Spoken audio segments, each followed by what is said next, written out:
friends, welcome to my channel. So in this today's lecture, we are going to study about gravitation. So friends, इसके पहले part में हमने क्या देखा था? इसके पहले पार्ट्स में हमने केपलर्स के लॉज देखे थे प्लैनेटरी मोशन के। इसमें हमने फर्स्ट, सेकेंड और थर्ड लॉ तीनों भी लॉज देखे थे। आज की इस वीडियो से हम स्टार्ट करने वाले हैं Newton's law of gravitation. Newton's law of gravitation इस टॉपिक को आज हम कंटिन्यू करने वाले हैं, तो स्टार्ट करने वाले हैं, right. So Newton's law of gravitation एक ऐसा टॉपिक है जो कि इतना ज्यादा इंपॉर्टेंट है कि 50% से ज्यादा जो पार्ट है हमारा चैप्टर का वो इसमें से ही निकलता है, क्योंकि इसमें जो इक्वेशन है, इसमें जो फॉर्मूलाज है, इसमें जो थ्योरीज है, लॉज है, ये सब जो लॉज है ये हमें क्या बोलते हैं, ये सब हमें इस चैप्टर में आगे बहुत ज्यादा हेल्प करते हैं, राइट। सो तो स्टार्ट करते हैं हमारा point, Newton's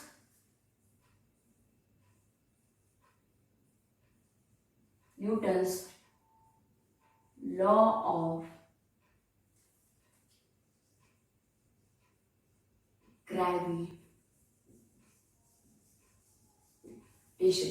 so Newton's law of gravitation इस पार्ट में, इस टॉपिक में, सो न्यूटन ने क्या देखा था। देखिए न्यूटन के बारे में तो, एग्जैक्ट न्यूटन के बारे में तो हमने जब हमने ग्रेविटेशन टॉपिक जब हम पढ़ते थे, तो जब भी हमने सुना है ग्रेविटेशन के बारे में, ग्रेविटी के बारे में, तो हमने यही नाम सुना है, Isaac Newton, Isaac Newton, Isaac Newton. और इनकी जो स्टोरी थी जिसमें हम जानते हैं कि वो एक पेड़ के नीचे बैठे थे और ऊपर से एक एप्पल गिरा और उस एप्पल से उनको एक क्वेश्चन ऐसा क्रिएट हो गया कि why this Apple is fallen down side only. वो ऊपर के ऊपर ही ऊपर क्यों नहीं चला गया, वो नीचे ही क्यों गिरा, या तो वो हवा में ही क्यों स्टे नहीं कर पाया। तो ऐसे क्वेश्चन इनको आए। फिर उन्होंने क्या किया, इस पर बहुत ज्यादा डिस्कवरी की और एक नया टॉपिक फाइंड किया और उन्होंने नाम दे दिया ग्रेविटेशन। ग्रेविटेशन के बारे में हमने फर्स्ट पार्ट में देखा था टॉलेमी से। टॉलेमी के बारे में जब हमने पढ़ा था तो टॉलेमी के बारे में हमने देखा था कि टॉलेमी ने भी क्या किया था कि ग्रेविटेशन के बारे में, फोर्स ऑफ ग्रेविटेशन या तो ग्रेविटेशनल फोर्स के बारे में कुछ तो बताया था। ग्रीक साइंटिस्ट थे टॉलेमी, ठीक है।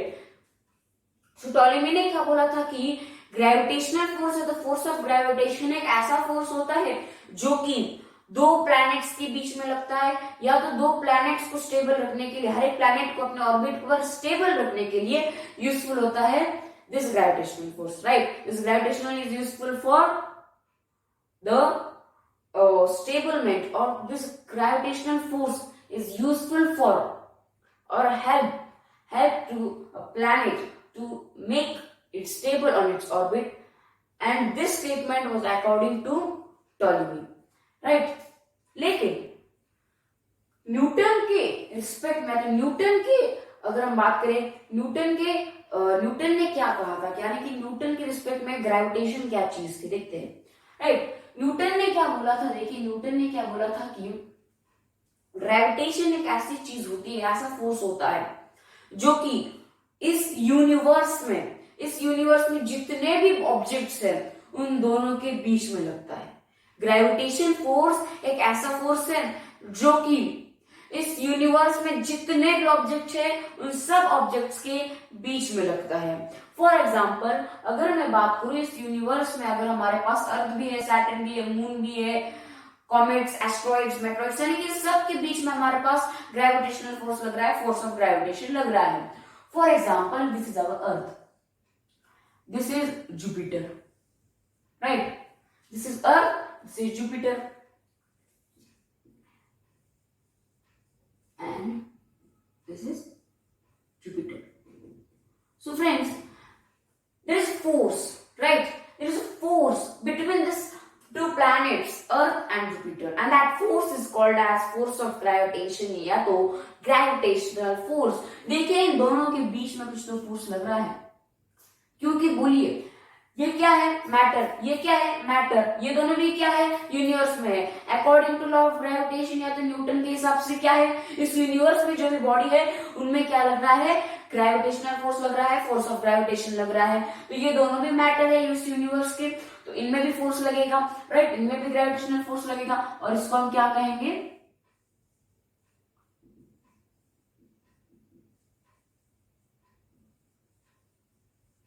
Gravitational force, right. ये तो दो प्लैनेट्स के बीच में, ये तो कॉलम में भी नहीं बताया था। बात करें दो ऑब्जेक्ट्स के बीच में, for example this is our table and this is a ball. So ये टेबल है और ये बॉल है हमारे पास। सो दोनों भी ऑब्जेक्ट है, दोनों भी यूनिट्स में आते हैं, दोनों में मैटर है, दोनों का भी मास है, दोनों भी बेस ऑक्युपाई कर रहे हैं। So this are a matter, this things are a matter. So according to law of gravitation क्या निकलेगा दोबारा से, ये दोनों भी क्या है, यूनिवर्स में है, तो दोनों में भी क्या लगेगा, ग्रेविटेशनल फोर्स लगेगा। दोनों में भी क्या लगेगा, ग्रेविटेशनल फोर्स लगेगा, right. So there is a force called as gravitational force. यानी कि ये जो बात कही थी ये तो दोनों ने भी कही थी, ये जो बात है टॉलेमी ने भी कही, न्यूटन ने भी कही। ये जो बात है सिर्फ और सिर्फ न्यूटन ने कही, राइट। ये बात टॉलेमी ने भी कही थी, न्यूटन भी कहते थे। ये बात सिर्फ और सिर्फ न्यूटन ने कही थी कि दो ऑब्जेक्ट्स के बीच में फोर्स लग रहा है और उस फोर्स को क्या कहेंगे, ग्रेविटेशनल फोर्स। और यही थी लॉ ऑफ ग्रेविटेशन की थ्योरी। लेकिन लॉ ऑफ ग्रेविटेशन में इससे भी ज्यादा न्यूटन ने और एक इंपॉर्टेंट पॉइंट दिया था, और वो जो इंपॉर्टेंट पॉइंट है वो क्या है, इन दोनों चीजों पर ही रिलेटेड है। कैसे, देखते हैं। सो न्यूटन ने क्या किया, देखिए यहां पर हमारे पास लिया F, this is F. F यानी कि क्या है, force of gravitation, gravitational force. देखिए ये टेबल है, मैटर है, टेबल है यानी कि मैटर है, करेक्ट, मैटर है ना। सो हमें पता है कौन सी भी अगर एक चीज है मैटर है तो उसका मास होगा, राइट। कुछ तो मास होगा, कुछ तो मास होगा। तो इसका भी कुछ तो मास होगा, टेबल का भी कुछ तो मास होगा, बॉल का भी कुछ तो मास होगा। फॉर एग्जाम्पल दोनों भी हमारे पास मैटर है। टेबल का जो मास है उसको हम क्या कहेंगे, m1। बॉल के मास को हम m2 कहेंगे, राइट, m1 और m2, m1 and m2, these two masses, these are the two masses, right, of two different matter। और मैटर को हम फॉर एग्जांपल नाम दे दे T1 T2। यानी कि T1 ऑब्जेक्ट का मैटर मतलब T1 का मास m1, T2 का मास m2, राइट। T1 का मास m1, T2 का मास m2। सो फोर्स ये क्या है, force of gravitation, right, F capital F, force of gravitation. So Newton ने क्या बोला, देखिए न्यूटन ने बोला कि ये बोला न्यूटन ने, इसका मतलब क्या है, देखिए न्यूटन ने इसका मतलब क्या निकाला। न्यूटन ने यहां पर हमें क्या बताया, देखिए न्यूटन जी ने हमारे पास यहां पर क्या बताया कि ये दो हमारे पास मासेस है और ये क्या है हमारे पास, product of two masses, product of two masses, right. क्योंकि देखिए m1 और m2 है, मास 1 मास 2, दोनों को हमने साथ में लिखा यानी कि इनका प्रोडक्ट हमने निकाला। फॉर एग्जाम्पल m1 है हमारे पास कुछ 6, m2 है हमारे पास कुछ 8, 6 और 8 दोनों का प्रोडक्ट निकाला 48, राइट। दोनों का प्रोडक्ट क्या है, m1 m2 48 है। सो न्यूटन के हिसाब से क्या था कि the product of two masses, the product of two masses is directly proportional to force of gravitation.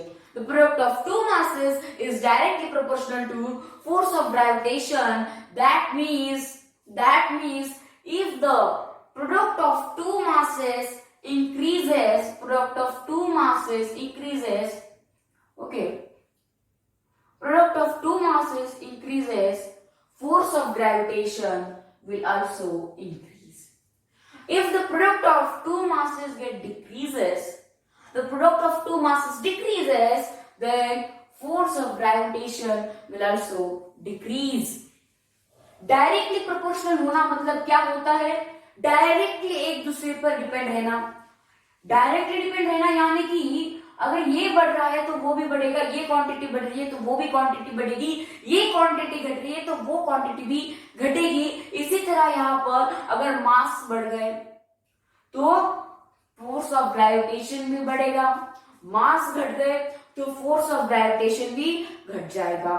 For example यहाँ पर मैं बात करूं 6 और 8 m1 और m2 है, इनका प्रोडक्ट हमारे पास 48 है। अगर मैं इसका मास बढ़ा दूं, यानी कि 6 की जगह पर यहाँ पर मैं 10 कर दूं, 8 की जगह पर यहाँ पर मैं अभी 9 कर दूं, तो क्या होगा, मास बढ़ गए, 6 से 9 हो गया, 6 से 10 हो गया, 8 से 1 हो गया। तो इसका प्रोडक्ट अगर हम करें तो क्या आएगा, 90 आएगा, राइट, 90 आएगा, राइट। इसका प्रोडक्ट क्या होगा, 90 होगा। तो इनका प्रोडक्ट अगर बढ़ गया तो इनका फोर्स भी बढ़ेगा, राइट। 48 से 90 हो गया तो इसका फोर्स ऑफ ग्रेविटेशन भी बढ़ गया। तो इसको हमने कैसे काउंट करेंगे, इसको तो हमने देख लिया कि वो कि 48 से 90 हो गया तो बढ़ गया है, लेकिन फोर्स ऑफ ग्रेविटेशन कैसे बढ़ गया, तो इसके बारे में हमने आगे पढ़ना है, राइट। इसी पॉइंट पे पढ़ना है, Newton's law of gravitation, right. So Newton ने हमारे पास फर्स्ट पॉइंट ये दे दिया कि force of gravitation is directly proportional to product of two masses, product of two masses. That means if the product of two masses increases, then the force of gravitation will also increase, right? यानी कि इसका मतलब क्या हो गया कि force of gravitation जब बढ़ रहा है, इसका मतलब कि प्रोडक्ट ऑफ टू मासेस बढ़ेगा। फोर्स ऑफ ग्रेविटेशन घट रहा है, प्रोडक्ट ऑफ टू मासेस भी घटेगा। सो न्यूटन ने क्या किया, देखिए सिर्फ मासेस से रिलेटेड बात नहीं कही, न्यूटन जी ने हमारे पास और क्या किया, देखिए टेबल और बॉल है, दोनों में बॉल है, दोनों में मैटर है, दोनों में मैटर है। सो हमें पता है कि अगर दोनों में मैटर है तो इनमें फोर्स लग रहा है, ग्रेविटेशनल फोर्स लग रहा है। तो हमें पता है अगर फोर्स लग रहा है तो इसके पीछे कुछ तो रीजन होगा। तो फोर्स लगने के पीछे मतलब क्या है कि डिस्टेंस तो होगा ना, दोनों में डिस्टेंस तो होगा, है ना। फोर्स तब लगेगा जब डिस्टेंस होगा, राइट। अगर ये बॉडी एक दूसरे से एकदम चिपक के बैठी है तब भी उस पर फोर्स है, राइट, तब भी उस पर फोर्स है, अब भी उस पर फोर्स है। बात क्या है फिर, बात क्या है, डिफरेंस। डिफरेंस क्या है, the difference is about distance. जब दो बॉडी चिपक के बैठती है तब फोर्स लगता है, तब भी फोर्स लगता है। जब दो बॉडीज का डिस्टेंस ज्यादा होता है तब भी फोर्स लगता है। लेकिन किस टाइम पर हमारे पास फोर्स कम ज्यादा होता है, चिपक के बैठने पर फोर्स कम ज्यादा होता है या डिस्टेंस पर होने पर कम ज्यादा होता है। तो इसके बारे में न्यूटन ने हमारे पास इसका एक लॉ, इसका हमारे पास एक पार्ट न्यूटन ने हमको दिया है। So what is that part, let's see. देखिए यहां पर हमने दोबारा ले लिया फोर्स ऑफ ग्रेविटेशन, यानी कि force of gravitation, gravitational force यानी कि F। सो यहाँ पर इन दोनों के बीच में टेबल और इन दोनों के बीच में जो डिस्टेंस है, इन दोनों के बीच में जो डिस्टेंस है m1 m2 के बीच में, t1 t2 के बीच में जो डिस्टेंस है, इसको हम यहाँ पर जनरली या तो लॉ ऑफ ग्रेविटेशन से, लॉ ऑफ ग्रेविटेशन के अकॉर्डिंग हम उनकी डिस्टेंस को किससे रिप्रेजेंट करेंगे, r से, राइट। सो न्यूटन के लॉ ऑफ ग्रेविटेशन के हिसाब से F is inversely proportional to 1 by, या तो F is inversely proportional to r square। ये 1 by r square क्या है, यानी कि देखिए कौन सी भी चीज अगर हम कहें x quantity is inversely proportional to y quantity, तो इसका मतलब हम कैसे रिप्रेजेंट करेंगे, इसका मतलब हम रिप्रेजेंट करेंगे जिसे हम डायरेक्ट प्रोपोर्शनल को रिप्रेजेंट करते हैं वैसे ही करेंगे, पर उस क्वांटिटी के ऊपर, उस y क्वांटिटी के ऊपर या तो इस सेकंड क्वांटिटी के ऊपर हम क्या करेंगे, 1 लगा देंगे या तो उसको अंडर 1 ले लेंगे। सो यहाँ पर हमने यही किया है, यानी कि F is inversely proportional to r square, radius का स्क्वायर, डिस्टेंस का स्क्वायर। सो देखिए कैसे, इसका मतलब क्या होता है कि इस r स्क्वायर का मतलब क्या है, square of distance between two masses यानी कि मैटर या तो object, right. So r square यानी कि square of the distance between two masses. So force of gravitation is inversely proportional to r square. That means if the distance increases, if the square of distance increases, right, then the force of gravitation decreases. If the square of distance decreases, then the force of gravitation increases. देखिए यहां पर अगर मैं बात करूं, अगर दो bodies बहुत ज्यादा लॉन्ग डिस्टेंसेस पर है, बहुत ज्यादा लॉन्ग डिस्टेंसेस पर है, यानी कि उनका आर क्या है, ज्यादा है, उनका आर ज्यादा है, यानी कि उनका फोर्स ऑफ ग्रेविटेशन कम है। यानी कि अगर डिस्टेंस बढ़ रहा है तो फोर्स ऑफ ग्रेविटेशन घट रहा है। अगर फोर्स ऑफ ग्रेविटेशन घट रहा है यानी कि उसका मतलब डिस्टेंस बढ़ रहा है, और अगर डिस्टेंस बढ़ रहा है तो क्या, डिस्टेंस घट रहा है तो क्या होगा, फोर्स ऑफ ग्रेविटेशन बढ़ेगा। यहां पर देखिए टेबल और बॉल के बीच में जो अगर डिस्टेंस हमने बढ़ा दिया और बड़ा कर दिया और बड़ा कर दिया तो फोर्स ऑफ ग्रेविटेशन कम लगेगा, राइट, फोर्स ऑफ ग्रेविटेशन कम लगेगा। देखिए इसका अगर हम मैग्नेटिक, देखिए फोर्स ऑफ ग्रेविटेशन और मैग्नेट्स के बीच में तो कोई रिलेशन नहीं है, लेकिन यहाँ पर अगर मैं एग्जांपल लूं मैग्नेट्स का, फॉर एग्जांपल हमारे पास यहाँ पर 2 मैग्नेट्स है, ये एक मैग्नेट है और ये एक मैग्नेट है। फॉर एग्जांपल अगर हम यहाँ पर मैग्नेट ना ले, ठीक है, ये हमारे पास ए बॉडी है, ये बी बॉडी है, और दोनों में मैग्नेटिक प्रॉपर्टी यानी कि मैग्नेटिक सब्सटेंसेस है दोनों भी, और इस ए बॉडी को जिसमें मैग्नेटिक पावर है उसको अगर हम टेबल समझ लें, और बी बॉडी को जिसमें मैग्नेटिक पावर है उसको हम बॉल समझ लें, यानी कि यहाँ पर सपोज, ठीक है, सपोज टेबल हमारे पास एक मैग्नेटिक सब्सटेंस है और बॉल भी हमारे पास मैग्नेटिक सब्सटेंस है। बॉल का, टेबल का यहाँ पर हमने नॉर्थ पोल रख दिया और बॉल का यहाँ पर हमने साउथ पोल रख दिया। हमें पता है तो ये क्या हो गया, अनलाइक पोल्स, राइट, ये क्या हो गया, नॉर्थ साउथ अनलाइक पोल्स, यानी कि अट्रैक्ट करेंगे, राइट। लेकिन अगर मैं यहाँ पर एक बात कहूं कि दोनों का डिस्टेंस, अगर दोनों के डिस्टेंस अगर यहाँ पर मैं कहूं थोड़ा, अगर मैं कहूं अच्छा खासा है, लेकिन इसको उठाकर मैं यहाँ पर रख दूं, इस टेबल को उठाकर मैं यहाँ पर रख दूं और इस बॉल को उठाकर मैं यहाँ पर रख दूं,